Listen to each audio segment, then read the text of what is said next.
She was 74 years old.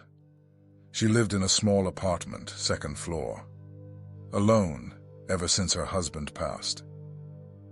She never complained, never asked anyone for favors. She carried on with the same discipline she'd always had, until a close relative sat down at her kitchen table and said, without beating around the bush, "Ma'am, you can't take care of anything anymore. From now on, we're the ones making the decisions." In that moment, everything she had built, the roof over her head, her independence, her peace, was being ripped away. Not by a stranger, by her own family. She didn't react, didn't raise her voice, didn't let a single tear fall in front of anyone. She walked to the living room window, rested her hands on the sill, looked up at the afternoon sky and whispered, "The Lord knows." And he did. What came next turned the whole house upside down. And today I'm going to tell this story from beginning to end. Because what happens when someone turns against one of God's protected, that's not guesswork. It's something that repeats throughout history. And maybe, just maybe, it has everything to do with what you're going through right now. Stay with me. Her name was Donna Maddalena, 74 years old, a widow for 9 years. Her husband, Seu Antonio, died of heart complications in the early hours of a Thursday morning. 47 years of marriage. He fell asleep and never woke up. No goodbye, no chance to say anything else. After Antonio was gone, everyone showed up with an opinion. Kids, in-laws, people from church. "Maddalena, come stay with us." "Maddalena, all alone like that, you're going to waste away." "Maddalena, that's no way to live." She listened to all of it patiently, thanked each one, and stayed right where she was. Not out of pride, not out of stubbornness, but because Donna Maddalena understood something that most people don't. And here comes the first lesson this story carries. A lesson that might change the way you see your own situation. Donna Maddalena lived alone, but she wasn't lonely. And the gap between those two things is enormous. Loneliness is being in a room full of people and not existing to any of them. It's speaking and no one paying attention. It's being around others and still feeling invisible. Solitude is something else entirely. It's when you reach an inner balance that doesn't depend on anyone's approval. Your own presence is enough, because there's something solid inside you that the world can't define. Maddalena talked to God every morning, like someone speaking to a person they've known for decades. No formalities, complete honesty. "Lord, my back is stiff today, but my heart is light. Thank you." She called her oldest son, Marcos, every Wednesday night. 15-20 minutes, and that was enough. Not because she didn't care about him, but because she knew that a real bond isn't measured by time. It's measured by the quality of what's said. She didn't need more than that, and that bothered the people around her. Because when someone lives well in silence, other people's noise feels challenged. Maddalena woke up every day at 5:40. She brewed coffee in a cloth filter. The same white cup, with a gold rim that Antonio brought back from a trip to Aparecida. She sat by the window and stayed there, watching the street come to life. She had a hardcover notebook. She wrote down the weather, how she was feeling, what she needed to get done. Doesn't seem like much, right? But it is. When you live alone, routine is what gives shape to your day. It's what keeps everything from blurring together. It's what tells your body and your mind, today has direction, today has meaning. When Antonio was alive, lunch was always at noon because he worked nearby. After he passed, Maddalena discovered she preferred eating at 1. And that small change, choosing her own rhythm, wasn't neglect. It was reclaiming herself. She still took care of an old dog named Tunico, 14 years old, arthritic. He demanded his 6:30 morning walk with an insistence that made any alarm clock unnecessary. It can be a pet.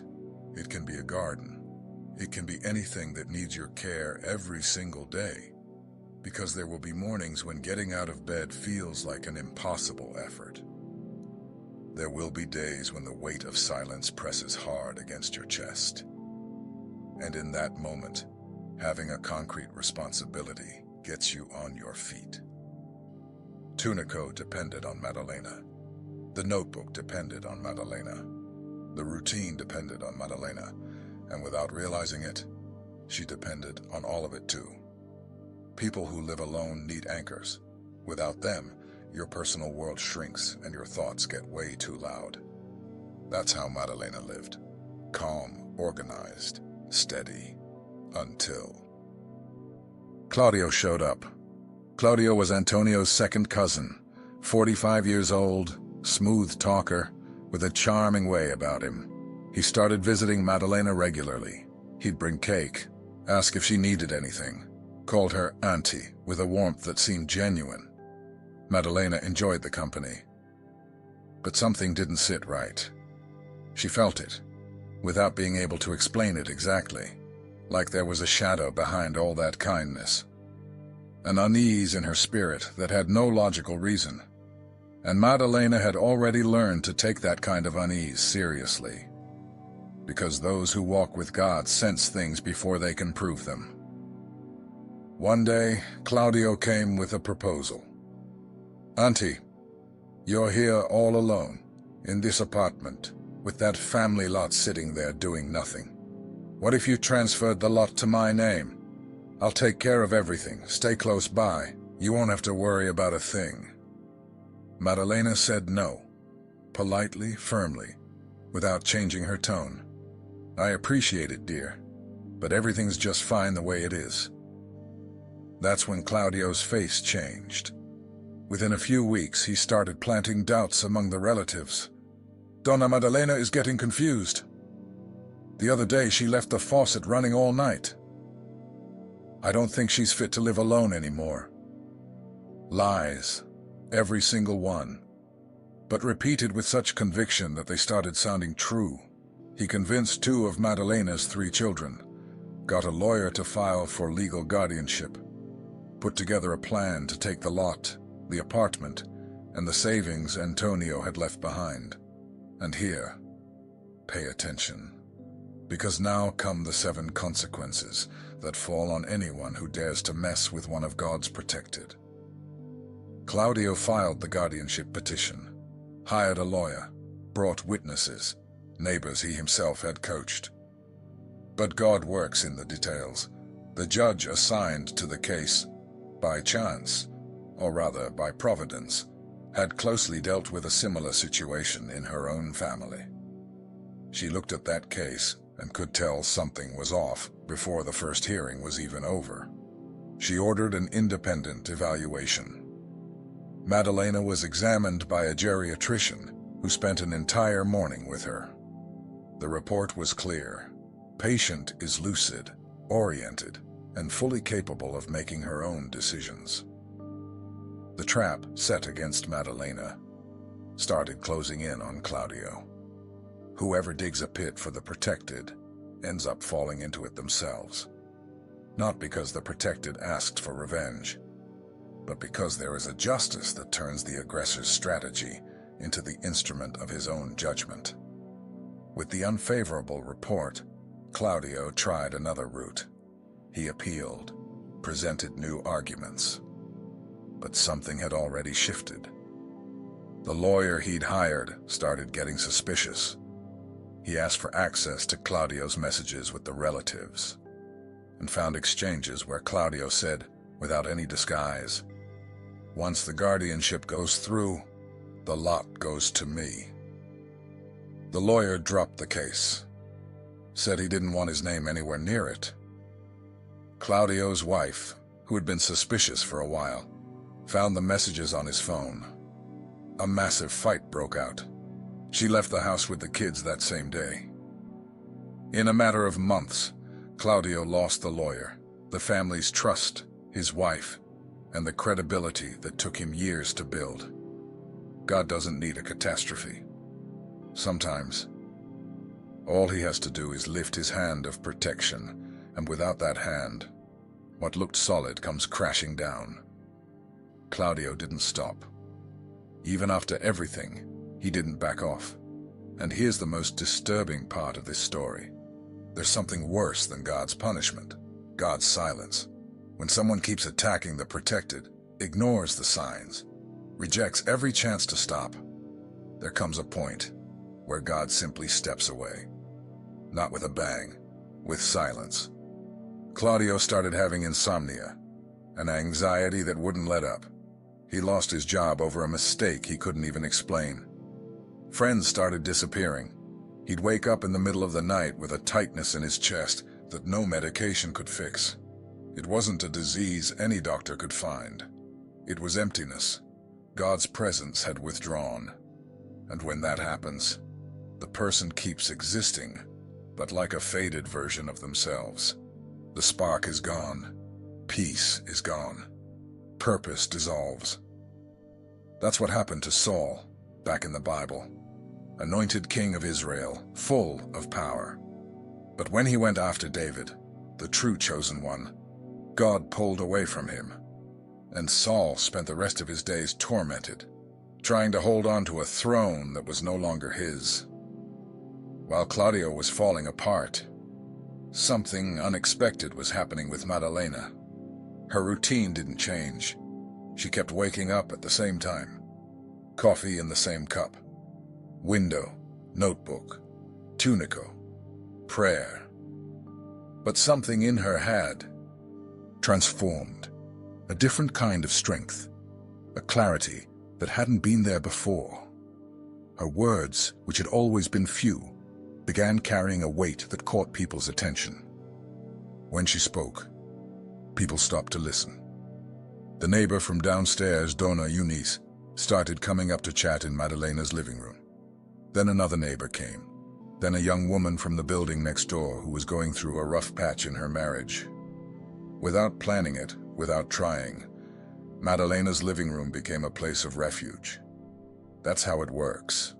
What the enemy uses to tear you down, God turns into fuel to lift you up. Persecution isn't a sign of failure. It's confirmation that you're headed the right way. Evil doesn't rise up against those who are standing still. It only attacks those walking in the right direction.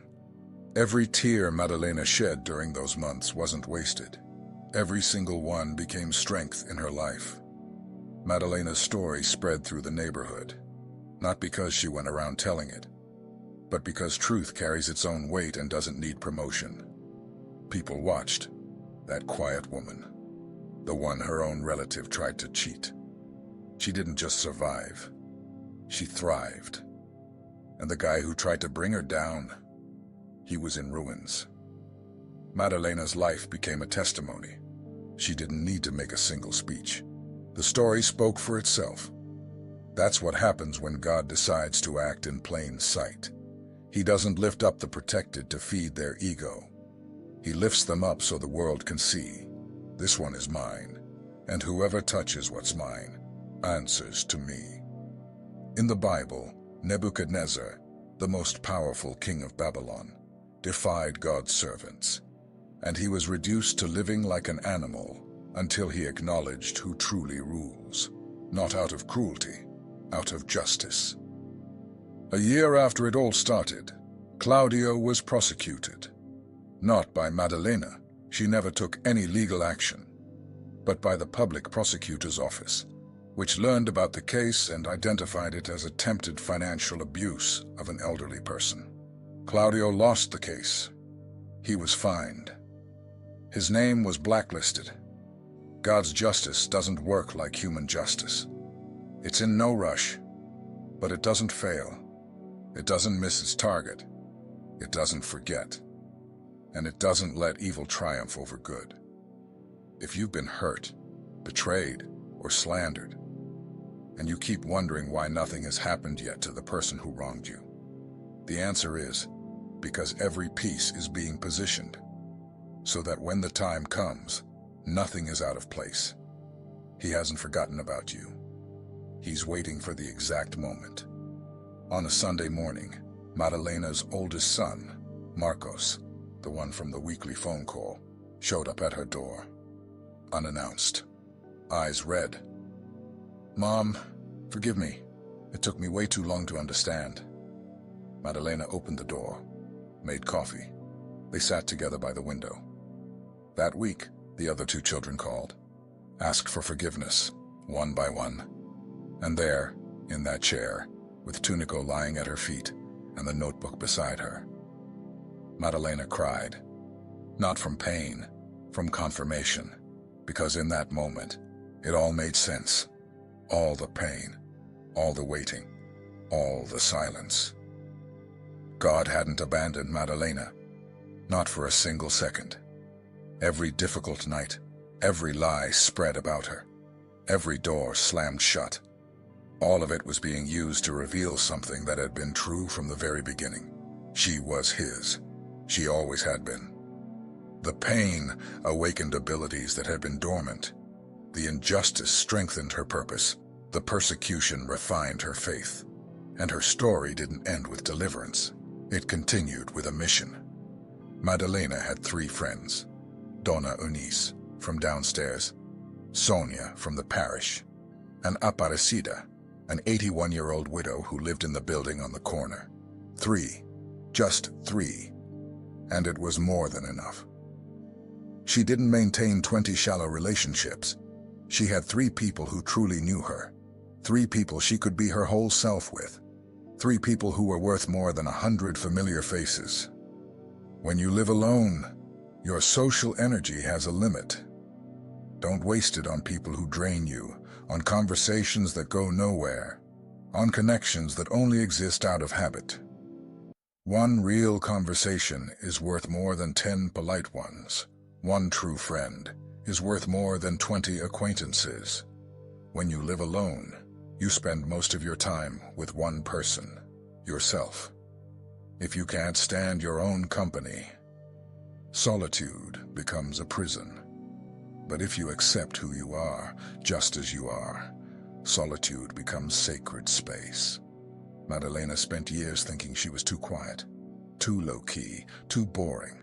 She compared herself to people who were more outgoing, more busy, more present. And she felt out of place. But she wasn't wrong. She was just living her own way. And at 74, she stopped apologizing for being who she is. If you live alone and you're suffering, ask yourself one thing. Are you suffering because you're truly lonely, or because you think you should be? Those are different problems. One calls for connection. The other calls for permission. Permission to live a quieter life than the world keeps insisting you should want. This story isn't about Donna Madalena. It's not about Claudio. It's not about Marcos. This story is about you. You, listening right now, who felt your chest tighten, who saw yourself in some part of this journey, who's been attacked by someone who should have had your back, who's been called weak for choosing silence, who's doubted your own worth because the world doesn't understand people who live in peace without making noise. You are protected. The seal you carry doesn't show up on any document, but all of heaven recognizes it. And whoever touches you, touches what belongs to God. And God doesn't let that slide. Every scheme against your life will backfire. Every foundation your enemy built will crumble. Every shield will be stripped from those who insist on attacking you. Every ability in your life will grow. Every lie will be uncovered. Every justice will be served. And in the end, everyone will know you were always his. If this message reached you, it wasn't by accident. It was heaven saying, I know where you are. I know what they did to you. And I haven't forgotten. Subscribe to this channel. Hit the bell. Share this video with someone who needs to hear this today. Now I want to hear from you. Tell me in the comments, Who was the Claudio in your life? That person who came with a smile but carried a hidden agenda. And how did God act? Or how is he acting in your story? Go ahead and let it out. This space right here is yours. God bless you. I'm George, and I'll see you in the next video.